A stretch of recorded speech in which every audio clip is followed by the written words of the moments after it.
शंखनाद में आपका स्वागत है।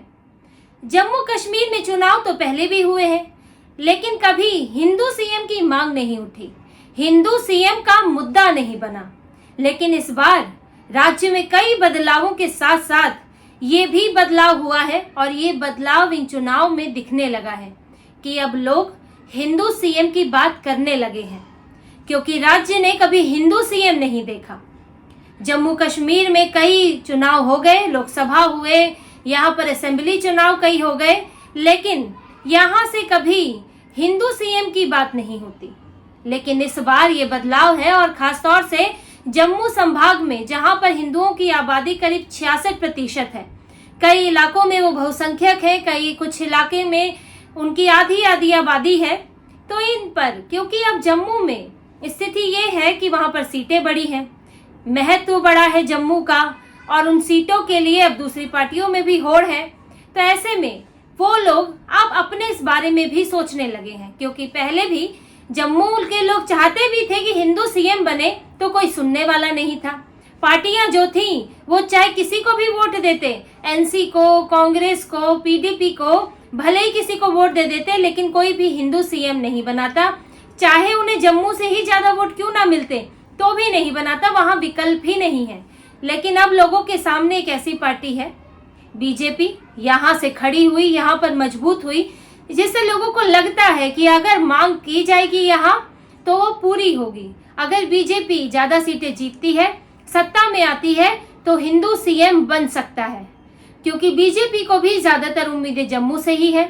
उसका आधार जम्मू रहा है, पिछली बार 25 सीटें जीती थी, इस बार भी 30 से ज्यादा सीटें जीतना चाहती है।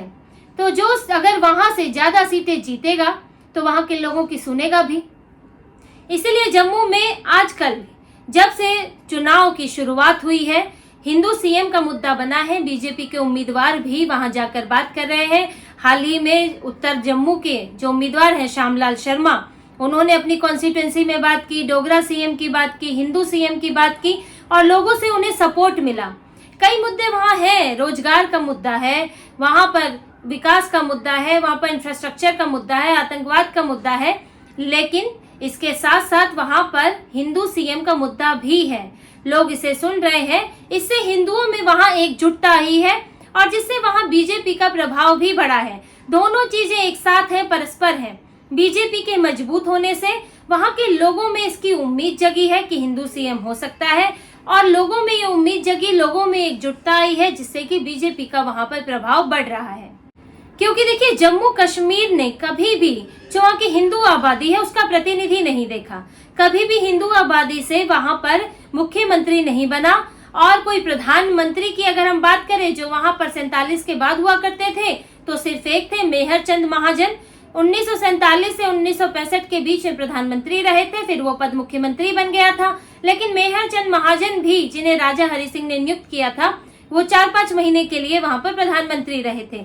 उसके बाद चाहे प्रधानमंत्री हो चाहे मुख्यमंत्री हो, सभी मुस्लिम थे। और आप ये सूची देखिए, मेहर चंद महाजन के बाद शेख अब्दुल्ला, बख्शी गुलाम मोहम्मद, ख्वाजा शमसुद्दीन और गुलाम मोहम्मद सादिक, ये सभी कश्मीर से भी थे, घाटी से भी थे, और साथ में ये सब मुसलमान हैं और ये प्रधानमंत्री रहे थे।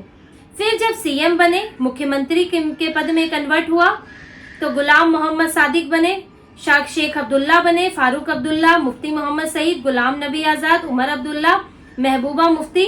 तो ये सभी मुस्लिम मुख्यमंत्री जम्मू कश्मीर ने देखे। और देखिए, सूची से आप देख सकते हैं कि कभी भी हिंदुओं ने वहां पर अपना मुख्यमंत्री नहीं देखा है, क्योंकि उनका राजनीतिक महत्व ही नहीं रहा। आज जो ये मांग उठ रही है, उसके पीछे कई कारण हैं कि कैसे वहां पर हिंदू, खासकर जम्मू का इलाका हाशिए पर रहा और लोग आज इस बारे में सोचने लगे। देखिए, पहली वजह वहां पर यह है कि कश्मीर से हिंदुओं का महत्व खत्म किया गया। जो कश्मीरी हिंदुओं का नरसंहार हुआ 90 के समय पर, और तब वहां से निकाले गए लाखों लाख कश्मीरी हिंदू वहां से निकाले गए। जो कश्मीर का इलाका है, वहां पर डेमोग्राफी बदल दी गई, 2% हिंदू बचे, मैदानी इलाकों में समेट दिए। वहां के कश्मीरी मुसलमानों ने, पाकिस्तान के भेजे आतंकियों ने, अलगाववादियों ने, इस तरह उस वक्त माहौल बना कि कई हिंदुओं को, वहां से लाखों हिंदुओं को जाना पड़ा, उन्हें मार दिया गया। पूरी डेमोग्राफी बदल गई। कश्मीर का इलाका पूरी तरह मुस्लिम बहुल हो गया और जम्मू में हिंदू रहे, लेकिन वो भी पूरी बहुसंख्यक नहीं रहे पूरी तरह से, सभी इलाकों में उनका महत्व नहीं रहा। अब जैसे ही आपकी संख्या घटी, राजनीति में महत्व कम हो गया। अब ये जो पार्टियां थी, अलगाववादी पार्टियां जिन्होंने भारत विरोधी रुख अपनाए रखा, नेशनल कॉन्फ्रेंस, पीडीपी हो गई, कांग्रेस भी इन्हीं की लीग में है, तो उन्होंने अपने आप को कश्मीर तक सिमटा लिया, अलगाववाद के मुद्दे पर चुनाव लड़ती रही और वहां से चुनाव जीतती रही। वहां पर सीटें भी ज्यादा थी, तो वहीं से जीतना काफी हो जाता था। इनके लिए जम्मू की ज्यादा जरूरत नहीं पड़ती थी, जिसके कारण जम्मू के लोगों ने सौतेला व्यवहार देखा। उनको फंड जो आता था वो कश्मीर में लगाया जाता था, सुविधाएं कश्मीर में दी जाती थी, और जम्मू के लोग भले ही वो किसी को भी वोट दे दें, भले ही वो नेशनल कॉन्फ्रेंस को दे दें, पीडीपी को दे दें, कांग्रेस को दे दें, लेकिन उनके ऊपर ध्यान देने वाला कोई नहीं था। ये सौतेला व्यवहार देखते आए लोग आज ये उम्मीद कर रहे हैं कि कोई पार्टी है जो उनकी सुन रही है, उनके ही बीच से कोई मुख्यमंत्री होगा तो ये सौतेला व्यवहार खत्म होगा। दूसरा, उनको कभी कोई पार्टी नहीं मिली जो उनका प्रतिनिधित्व कर सके। आपको मैंने बताया कि कांग्रेस भी जो राष्ट्रीय स्तर की पार्टी है, उसने कभी वहां के हिंदुओं का प्रतिनिधित्व नहीं किया। कांग्रेस भी तुष्टीकरण में रही और अलगाववादियों के ही समर्थन में रही, बीच बीच ढुलमुल रवैया अपनाती रही। कांग्रेस ने भी मुख्यमंत्री बनाया तो गुलाम नबी आजाद को बनाया। तो हिंदुओं के पास कभी कोई विकल्प ही नहीं रहा, लेकिन आज उन्हें एक विकल्प मिला और उस विकल्प के तौर पे बीजेपी जो है उनकी बात सुनती भी है, उनकी बात रखती भी है, तो उनको एक उम्मीद जगी है, इसलिए ये मांग अब पुरजोर तरीके से उठ रही है। फिर जैसे जैसे देखिए वक्त बदला तो जम्मू कश्मीर में, क्योंकि ये जो दूसरा पक्ष है, जो अलगाववादी पक्ष है, भारत विरोधी पक्ष है, इसकी संख्या बढ़ गई। पीडीपी, नेशनल कॉन्फ्रेंस जैसी दो बड़ी पार्टियां हो गई, कई अलगाववादी नेता हो गए, छोटी पार्टियां हो गई, पैंथर्स पार्टी, अपनी पार्टी, तो सभी जो है वहां पर भारत विरोध की राजनीति करने लगे। कोई नयापन नहीं था, सब वही उसी तरह की और कट्टरता की बात कर रहे हैं, भारत को और बढ़ चढ़ के गालियां दी जा रही हैं। तो ये सब वहां पर होने लगा, जिससे उनके बीच ही कंपटीशन बढ़ गया। अब उनके लिए सिर्फ कश्मीर में जीतना ही काफी नहीं रहा, हंग असेंबली होने लगी। 2002 में हंग असेंबली हुई, वो भी सरकार पूरी नहीं कर पाई, 6 साल नहीं चल पाई और बीच में ही सरकार टूट गई। इसके बाद भी हंग असेंबली हुई। 2014 में तो महबूबा मुफ्ती को बीजेपी के साथ मिलकर सरकार बनानी पड़ी। और धीरे धीरे क्योंकि जम्मू के लोगों को एक विकल्प मिलने लगा था, तो उन्होंने बीजेपी को महत्व देना शुरू किया। तो वहां पर 2014 में बीजेपी 25 सीटें जीत कर लाई, क्योंकि बीजेपी ने उनके मुद्दे उठाए और ये लोग आपस में बटे हुए थे, क्योंकि एक चीज के लिए कई दावेदार थे। वहां पर एक चीज के लिए जम्मू में एक ही दावेदार था। अब बीजेपी की सीटें बढ़ी और इसके साथ बीजेपी का वहां पर मनोबल बढ़ा और कार्यकर्ता बढ़े, फैलाव हुआ, और अब आज ये स्थिति है कि बीजेपी वहां पर 30 से ज्यादा सीटों का टारगेट रखकर चुनावी मैदान में उतरी है। और ये बात भी है कि लोगों को ये मालूम है कि अगर बीजेपी वहां से 30 से ज्यादा सीटें जीत लेती है और करीब 4-5 सीटें कश्मीर से ले आती है, तो बीजेपी वहां पर सरकार बना सकती है। और अगर सरकार बनेगी तो वहां हिंदू सीएम हो सकता है। और लोग अब जो कंसोलिडेट हो रहा है वोट, ये एक बड़ा मुद्दा है जिस पर लोग सोच रहे हैं, क्योंकि इसकी बात कभी किसी ने की ही नहीं थी। ये बात तो पहली बार हो रही है लोगों के लिए कि नई चीज है कि अगर हमारे यहाँ से मुख्यमंत्री बनेगा तो कैसा बदलाव होगा। तो लोग इस पर एकजुट हो रहे हैं जम्मू में। और जम्मू में कई इलाके हैं जो हिंदू बहुल है, वहां पर अगर ये मुद्दा जोर पकड़ता है तो बीजेपी को वहां से अच्छी खासी सीटें मिल सकती हैं। जैसे हिंदू बहुसंख्यक जिले हैं जम्मू, कठुआ, सांबा और उधमपुर। रियासी में आधी संख्या है हिंदुओं की और मुसलमानों की आधी संख्या है। और अगर मुस्लिम बहुसंख्यक इलाकों की बात करें तो राजौरी, पुंछ, डोडा, किश्तवाड़ और रामबन। पुंछ और राजौरी ऐसा इलाका है जहां गुज्जर, बकरवाल और पहाड़ी एथनिक समूह की आबादी है। इसके अलावा वहां कश्मीरी मुसलमान हैं।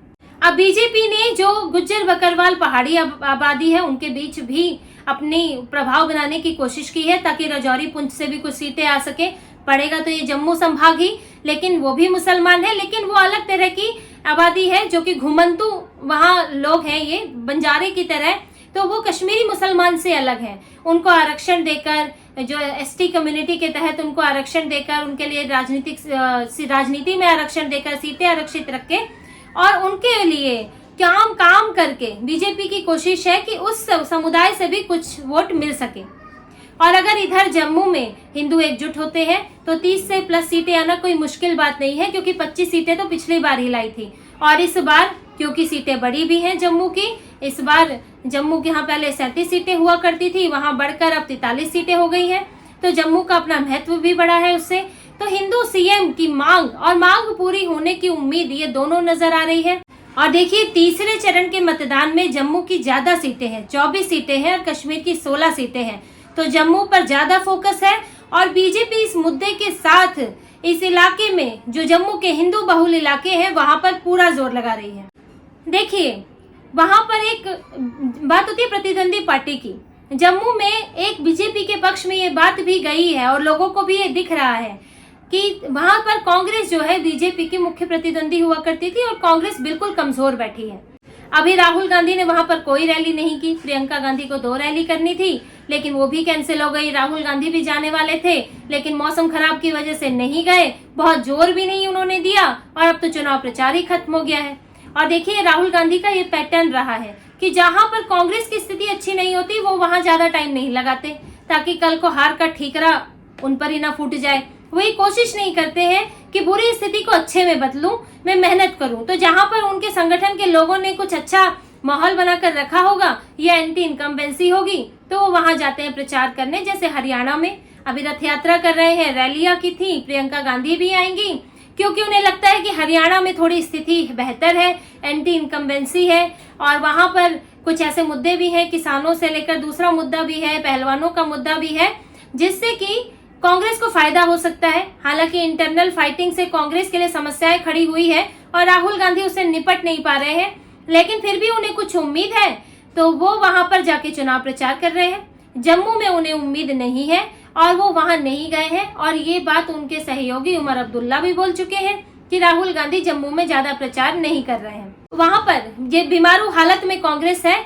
जिसका सीधा फायदा बीजेपी को मिलेगा और वहां पर हिंदू भी एकजुट है, जो बीजेपी को इस बार बहुमत में ला सकता है, बहुमत के करीब ला सकता है और सरकार बनाने में जम्मू से इस बार जम्मू जो है महत्वपूर्ण भूमिका निभा सकता है और ये बात वहां के लोग जानते हैं और इसीलिए वो जम्मू के सीएम की, हिंदू सीएम की मांग करने लगे हैं। तो इसी तरह की और खबरें और विश्लेषण आपके लिए लाते रहेंगे। हमसे जुड़े रहिए, सब्सक्राइब कीजिए, कमेंट कीजिए। बहुत बहुत धन्यवाद। जय श्री राम।